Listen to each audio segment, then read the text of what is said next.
कि आज जो उपचुनाव हो रहे हैं उसके लिए वोटिंग हो रही है। 3 सीट मौजूदा विधायक के निधन की वजह से खाली हुई थी और पश्चिम बंगाल में सबसे ज्यादा 4 सीटों दरअसल रायगंज और राणाघाट, दक्षिण बागदा और मानिकलता पर उपचुनाव हो रहे हैं। उत्तराखंड की बात करें तो बद्रीनाथ और मंगलौर, पंजाब में जालंधर पश्चिम सीट के लिए वोटिंग जारी है। हिमाचल की बात की जाए तो देहरा, हमीरपुर और नालागढ़, बिहार में की बात की जाए तो रुपौली, तमिलनाडु में बात की जाए विक्रमंडी और मध्य प्रदेश में अमरवाड़ा में उपचुनाव हो रहे हैं। ये 5 तस्वीरें हम आपको दिखा रहे हैं उपचुनाव को लेकर किस तरीके से जो उत्साह है वोटर्स में देखने को मिल रहा है।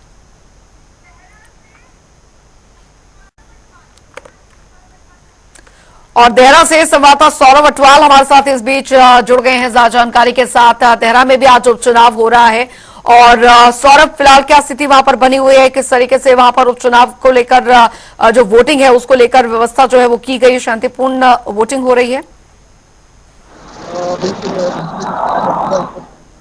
विधानसभा देहरा के रास्ता के बाहर पोलिंग बूथ पर जहां पर अभी भी मतदान जो है वो शांति के रूप में जो है वो चढ़ा हुआ है। किसी भी तरह की कोई अप्रिय घटना की सूचना जो है वो अभी तक नहीं आई है। लगभग 11 बजे तक जो है 31.60% मतदान है वो हो चुका था। इसी के साथ अगर सुरक्षा व्यवस्था की बात की जाए तो यहाँ पर जो है अतिरिक्त पुलिस बल जो है जिला प्रशासन द्वारा तैनात किया गया है ताकि किसी भी तरह की अप्रिय घटना को होने से रोका जा सके। जी सौरभ, फिलहाल अगर बात यहाँ पर की जाए कितना उत्साह यहाँ पर वोटर्स में देखने को मिल रहा है? मुद्दे जो हैं वो इस बार बहुत ही ज्यादा महत्वपूर्ण हो जाते हैं, खासकर ये जो तीनों सीटों पर उपचुनाव हिमाचल में हो रहे हैं। जाहिर तौर पर इन पर सबकी राजनीतिक नजरें जो है वो भी यहाँ पर टिकी हुई है क्योंकि आगे की दशा और दिशा दोनों ही इससे तय होती नजर आएगी इन तीनों सीटों से। तो कितना उत्साह वोटर्स में देखने को मिल रहा है? बिल्कुल अंजलि, बताना चाहूंगा कि सुबह 5:30 बजे के करीब जो है मॉक कॉल हुई थी। इसके बाद 7 बजे जो है मतदान की प्रक्रिया को शुरू कर दिया गया था। सुबह के समय जो था थोड़ा सा रश जो मतदान केंद्रों में देखने को जरूर मिला था, लेकिन अभी दोपहर का वक्त हो चुका है और काफी गर्मी भी है और 12 बजे के करीब का समय है। तो ऐसे में जो लोग हैं अब कहीं ना कहीं पोलिंग बूथ पे जो है कम नजर आ रहे हैं और ये उम्मीद निकाल जा रही है कि जिस तरह से शाम का समय आएगा थोड़ा धूप जो है वो मिल जाएगी। उस दौरान जो है भारी संख्या में जो लोग हैं वो अपने घरों से निकले हुए मतदान करेंगे। मुद्दों की बात की जाए सौरभ, क्या कुछ मुद्दे इस बार महत्वपूर्ण रहे हैं? और बिल्कुल अंजलि, बताना चाहूंगा कि देखिए देहरा एक ऐसी विधानसभा है जहां पर चाहे कोई भी सरकार प्रदेश में रही हो या भाजपा की सरकार हो या कांग्रेस की सरकार हो, अक्सर यहाँ के लोग भी कहते रहे हैं कि देहरा विधानसभा का क्षेत्र का जो विकास है वो नहीं हो पाया है जितना होना चाहिए था। इसी मुद्दे को लेकर जो है दोनों पार्टियां, भाजपा की बात की जाए या कांग्रेस की बात की जाए, दोनों इसी मुद्दे को लेकर जो है इस बार इस चुनाव मैदान में उतरी है।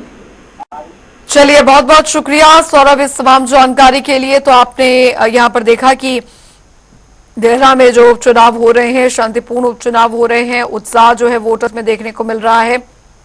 हिमाचल की 3 सीटों पर उपचुनाव हो रहे हैं और ऐसे में बहुत महत्वपूर्ण यहां पर हो जाता है क्योंकि पूरा राजनीतिक समीकरण जो है वो इन 3 सीटों पर टिका हुआ है।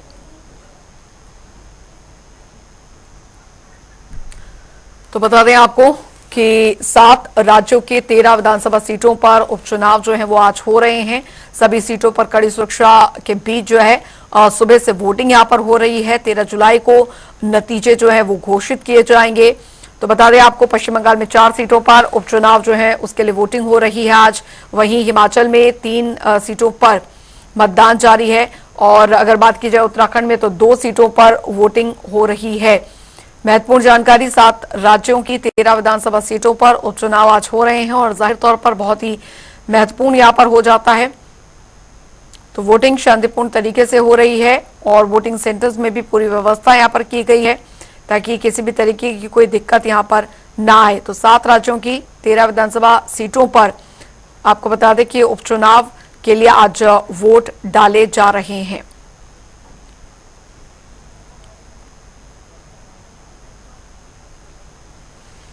तो वोटिंग सेंटर्स में पूरी व्यवस्था की गई है ताकि शांतिपूर्ण ढंग से जो वोटिंग है वह यहां पर की जा सके।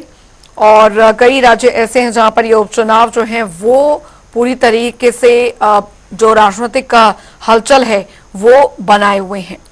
खासकर हिमाचल की यहां पर बात की जाए तो ये 3 सीटों पर जो उपचुनाव यहाँ पर हो रहे हैं, उसकी वजह से कहीं ना कहीं जो पूरे राजनीतिक समीकरण है उस पर सबकी नजरें यहाँ पर टिकी हुई हैं।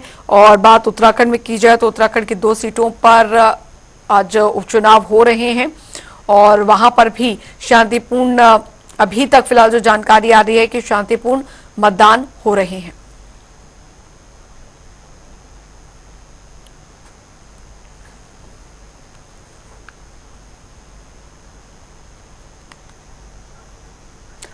चलिए, मंगलौर सीट की अगर बात की जाए, काजी मोहम्मद निजामुद्दीन को अपना प्रत्याशी।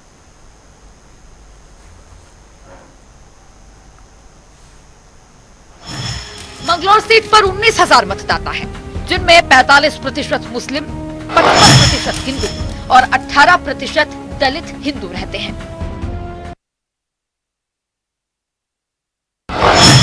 2002 अनुसुईया प्रसाद मोखुरी कांग्रेस, 2007 केदार सिंह फोनिया भारतीय जनता पार्टी, 2012 राजेंद्र सिंह भंडारी कांग्रेस, 2017 महेंद्र प्रसाद भट्ट भारतीय जनता पार्टी, 2022 राजेंद्र सिंह भंडारी कांग्रेस।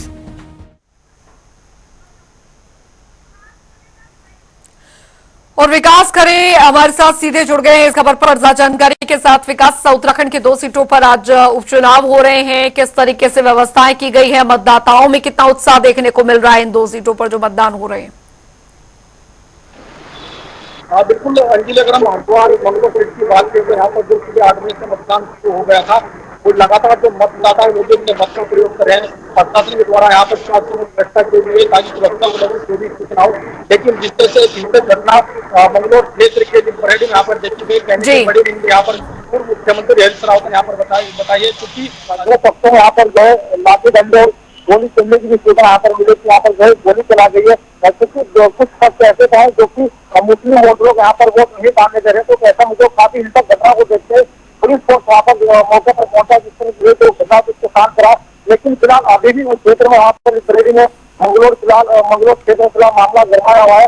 हालांकि जो काजी निजामुद्दीन है कांग्रेस के प्रत्याशी, उन्होंने खुद जो घायल थे व्यक्ति को हॉस्पिटल पहुंचाया, तो उनका साफ तौर पर यह कहना है कि कहीं न कहीं जिस तरह से यह हिंसक घटना हुई है इसकी को पूरी ऐसे जिम्मेदार है कहने के प्रशासन आगे। हालांकि प्रशासन की घटना के साफ तौर पर चलना खासकर नजर आ कि तरह की घटना कोई भी मंगलौर क्षेत्र में नहीं हुई। तो असमत है पूर्व मुख्यमंत्री हरीश रावत का बयान यहाँ पर साफ तौर पर सामने आया कि कुछ समय पहले जनता दल की टीम से मुख्यमंत्री हरीश रावत से रोक रही, तो उन्होंने साफ तौर पर कहा कि जिस बात का डर था वही घटना यहाँ पर साफ तौर पर होती हुई दिख रही है। तो कहीं न कहीं जो समर्थक है कांग्रेस के, उन तक यहाँ पर घायल हुए, उन घायल व्यक्ति को जो खुद जो कांग्रेस के प्रत्याशी काजी निजामुद्दीन, उन्होंने गाड़ी से सभी को हॉस्पिटल में एडमिट करा। तो ऐसे में तो इस तरह का माहौल यहाँ पर गर्म देखा जा रहा है क्योंकि पुलिस फोर्स यहाँ पर फिलहाल तैनाती की गई, काफी भारी मात्रा में यहाँ पर पुलिस फोर्स पहुंची है। और पूरे जो घटनाक्रम में वहाँ पर जो मौके पर जो एसपी जहाँ पे यहाँ पर मौके पर मौजूद है, और अंजलि सुबह से जिस तरह से वोट जो मतदाता में मत का प्रयोग कर रहे थे, कहीं न कहीं लगभग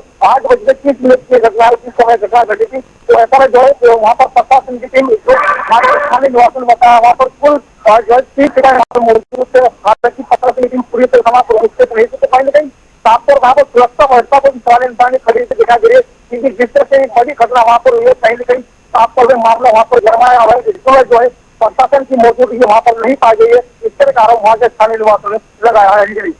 बिल्कुल विकास, लेकिन इन दोनों सीटों पर अगर राजनीतिक समीकरणों की यहाँ पर बात की जाए तो वो काफी ज्यादा अहम हो जाती है, क्योंकि इन दोनों सीटों पर जहाँ एक तरफ तमाम जो पार्टियां हैं अपनी अपनी जीत के लिए पूरी जी जान उन्होंने लगा दी थी, लेकिन अब जनता पर फैसला यहाँ पर है कि वो किस तरीके से किसे मत देती है और किसे इन दोनों सीटों पर काबिज करती है। बिल्कुल देखिए, अब तक अगर हम बात करें तो समीकरण की जो चुनावी समीकरण का यहाँ पर त्रिकोणीय समीकरण यहाँ पर बताया जा रहा था, क्योंकि कांग्रेस के जो प्रत्याशी काजी निजामुद्दीन यहाँ पर जो है तो कांग्रेस ने चुनाव मैदान उतारा। हालांकि सरताज सिंह पठाना को जो है भाजपा ने अपना प्रत्याशी यहाँ पर चुनाव मैदान उतारा, और जो पूर्व विधायक के बेटे हैं जो है उनको भी यहाँ पर भाजपा ने चुनाव मैदान में उतारा। तो ऐसा मतलब त्रिकोणीय समीकरण यहाँ अब तक जो दिखाई दे रहा था, लेकिन जिस तरह से हिंसक घटना यहाँ पर हुई है उसको लेकर कहीं न कहीं पूरा मामला यहाँ पर बदलता हुआ दिखा दे रहा है। कहीं न कहीं वोटरों का मूड यहाँ पर साफ तौर पर बदल चुका है, तो कहीं न कहीं इसका खामियाजा भी भाजपा को यहाँ पर भुगतना पड़ सकता है। इस तरह के यहाँ पर बयान यहाँ के जो मतदाता है उनका साफ तो यही कहना है कि जिस तरह की हिंसक घटना हमारे क्षेत्र में कहीं ना कहीं इस तरह की घटना यहाँ पर नहीं होनी चाहिए थी, क्योंकि पुलिस फोर्स वहाँ पर जो मौके पर तैनात नहीं था, जिसको देखते हुए यहाँ पर घटना हुई है। तो ऐसे मुझे चुनावी जो समीकरण है वो भी यहाँ पर लगभग 10 बजे के बाद बदलता हुआ साफ तौर पर दिख रहा है। अंजलि, मतदान केंद्रों में किस तरीके से जो मतदाता हैं वो वहां पर पहुंच रहे हैं, क्या भारी उत्साह देखने को मिल रहा है? क्योंकि कहा जाता है जब भी वोटिंग होती है तो मतदाताओं का उत्साह बता देता है कि कितने प्रतिशत जो है वो वोटिंग यहाँ पर होती दिख सकती है। अब तो मतदान केंद्रों में क्या मतदाताओं की लंबी लंबी लाइनें लगी हुई हैं? बिल्कुल अंजलि, अगर हम और मतदान केंद्रों की बात करें तो वहाँ पर जो सभी जो मतदाता है वो वहाँ पर पहुंच रहे, लंबी लंबी कतारें यहाँ पर लगी हुई है। और जो भी मतदाता यहाँ पर पहुंच रहे कहीं ना कहीं शिविर में उत्साह यहाँ पर नजर आ रहा है। तो अगर जो प्रशासन की टीम भी आकर जो मतदान केंद्र है वहाँ पर मुस्तैद की गई, हालांकि डीएम खुद और एसएसपी पूरे स्थलीय निरीक्षण यहाँ मौके पर अदर केंद्रों का यहाँ पर कर रहे हैं। तो ऐसे में जो है मतदाताओं में काफी खुशी की लहर वहाँ पर जो देखी जा रही है। और कुल मिलाकर जिस तरह यहाँ पर मतदाता जो है लंबी लंबी कतारों में जगह वो महिला हो या फिर बुजुर्ग हो, वो भी यहाँ पर भारी संख्या में मतदान केंद्र को अपने मत का प्रयोग करने पहुंच रहे हैं। और कहीं ना कहीं प्रशासन के द्वारा जो व्यवस्था यहाँ पर की जानी चाहिए तो बुजुर्ग को वो भी यहाँ पर साफ तौर पर दिखाई दे रही है। तो ऐसा में जो प्रशासन और जो मतदान केंद्र वहाँ पर पूरी तरह से मुस्तैदी के साथ नजर बनाया हुआ है। अंजलि, चलिए आप नजर बना रखिए, विकास करें, हम आपसे आगे भी अपडेट लेते रहेंगे। बहुत बहुत शुक्रिया इस तमाम जानकारी के लिए।